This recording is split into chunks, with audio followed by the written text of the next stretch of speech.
Terima kasih pemirsa Anda masih bersama kami. Informasi selanjutnya, eksekusi objek hasil lelang lahan seluas 1.373 meter dari Pengadilan Negeri Mataram dikawal ketat Polres Mataram.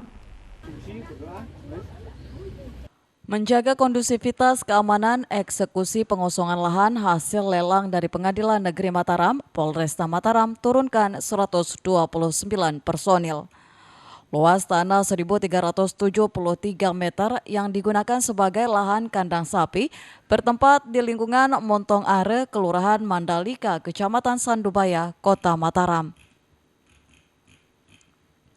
Pemohon eksekusi diajukan oleh Lahudin usia 50 tahun asal Sayang-Sayang dengan melawan termohon eksekusi atas nama Abdul Hanan asal Sandubaya.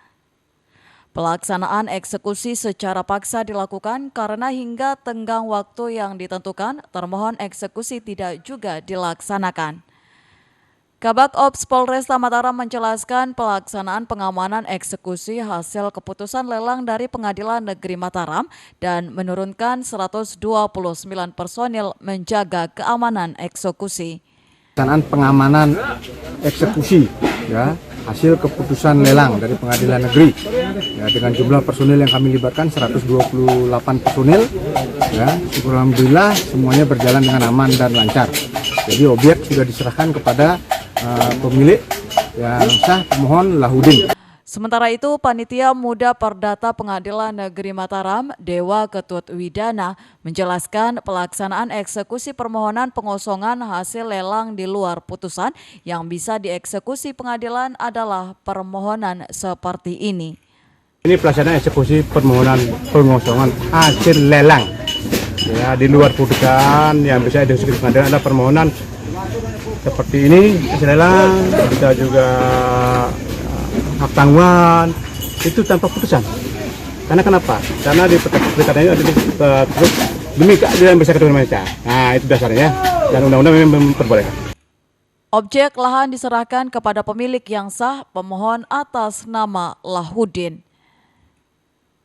Dari Mataram, Romi Ardi, iNews melaporkan.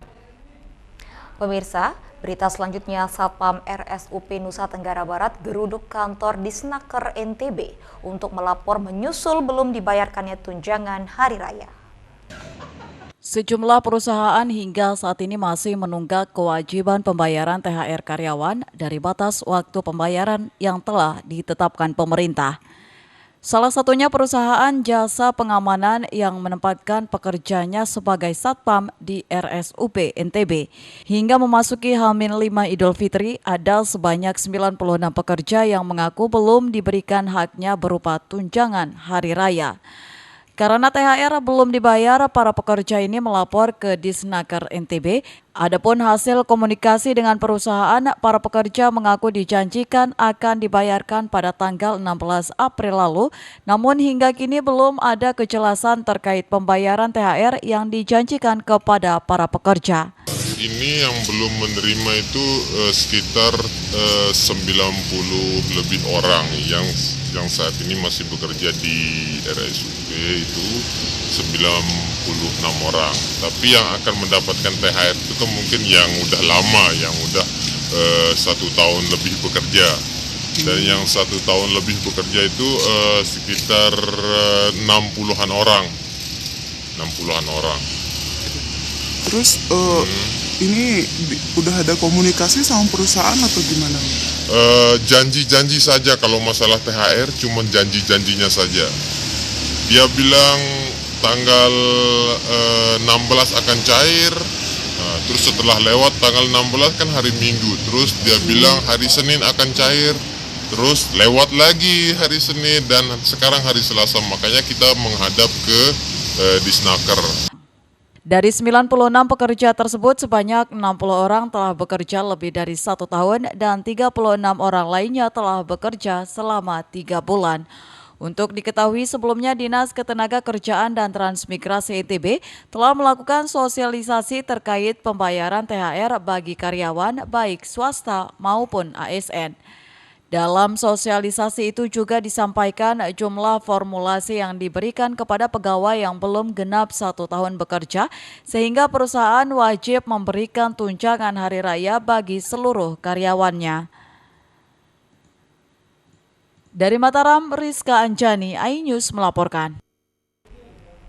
Beralih ke informasi selanjutnya, pemirsa, ribuan personil TNI Polri dan institusi terkait diterjunkan selama 14 hari operasi Ketupat Rinjani 2023 untuk pengamanan Idul Fitri 1444 Hijriah. Operasi Ketupat Rinjani 2023 dalam rangka pengamanan Idul Fitri 1444 Hijriah diawali apel gelar pasukan. Sebanyak 1.716 personel yang terdiri dari unsur TNI Polri dan dinas instansi terkait diterjunkan dalam operasi Ketupat Rinjani. Tadi melakukan pengecekan terakhir dalam bentuk apel, gelar pasukan, ada Bu Wagub, ada teman-teman sekalian, Forkopimda. Itu menunjukkan bahwa kita serius dalam mengadakan pengamanan Operasi Ketupat 2023 di Nusa Tenggara Barat. Kalau tadi kita simak, amanat yang disampaikan oleh Pak Kapolri adalah 45%. Analisa dari survei yang informasi bahwa 45% terjadi kenaikan. Saat memberikan arahan, Kapolda NTB berpesan kepada personel yang bertugas bekerja secara profesional, mengingat jumlah pemudik pada Lebaran Idul Fitri tahun ini diprediksi akan mengalami peningkatan hingga mencapai 45%. Untuk pengamanan Lebaran 1444 Hijriah, Polda NTB mendirikan sebanyak 21 pos PAM, 12 posyan, dan 2 pos terpadu. Dari Mataram, Hari Kasidi, iNews melaporkan. Pemirsa, informasi tentang santri akan kami hadirkan sesaat lagi untuk Anda. Tetaplah bersama kami di iNews NTB.